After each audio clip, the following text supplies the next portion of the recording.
to be part of this rally. So much energy and great analysis. As Tony said, We Own It campaigns for public services for people, not profit. We campaign for public ownership. And we know that 3 out of 4 people in this country want to see our NHS actually reinstated as a fully public service after the pandemic. And instead, of course, as we all know, the government is doing the opposite.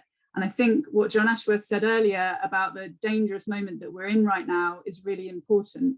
It's a terrifying combination where we've got rising waiting lists, pushing people to either wait and suffer or to go private.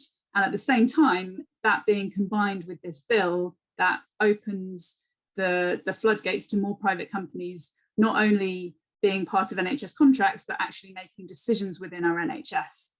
So we need to be challenging the government's narrative on how they're saving the NHS, funding the NHS, because it's absolute nonsense, while we also expose this bill and explain why this bill is so dangerous and damaging.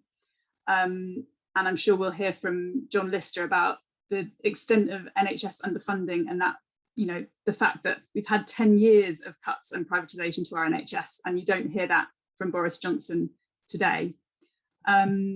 So we're really happy to be part of this resistance to the bill, to be working with Keep Our NHS Public and BMA and Every Doctor and others. And we're particularly focused on the scandal of private companies being allowed on the new integrated care boards. It feels like there's a real opportunity to highlight this, because people do think it's scandalous that companies like Virgin, like Serco, like Centene could be able to make decisions on NHS spending, on the care that people receive. I think the public doesn't want to see that, and they are shocked by that whenever they find that out. And it's particularly scandalous that Virgin Care has already been given a seat on the sort of putative ICS board in Bath and North East Somerset. And let's remember that Virgin Care sued the NHS and has let down the NHS numerous times. So it's astounding to me that the CCG in Bath would think that this was a good decision. Meanwhile, patients at the moment don't have a seat on these boards.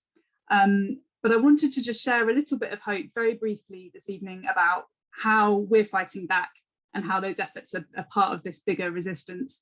11,000 of our supporters wrote to the Bath and North East Somerset Committee to ask them to take Virgin Care off the ICS board. And that led to a very interesting meeting between us and the CCG and Protect Our NHS BAMES. And the CCG agreed to publish a statement about why they've let Virgin be on that board and what they're intending to do next. And as soon as they publish that statement, we're going to publish it on our website and let people comment on it, and hopefully try to discourage all of the ICS boards that are being created from inviting companies like Virgin to sit on them. We've had 16 tugs of war with Richard Branson, Sajid Javid and co on one side, and NHS doctors, nurses and patients on the other. I wanted to share a few pictures showing that, if I've got time, literally for a few seconds, but I may not do. I'll try that at the end.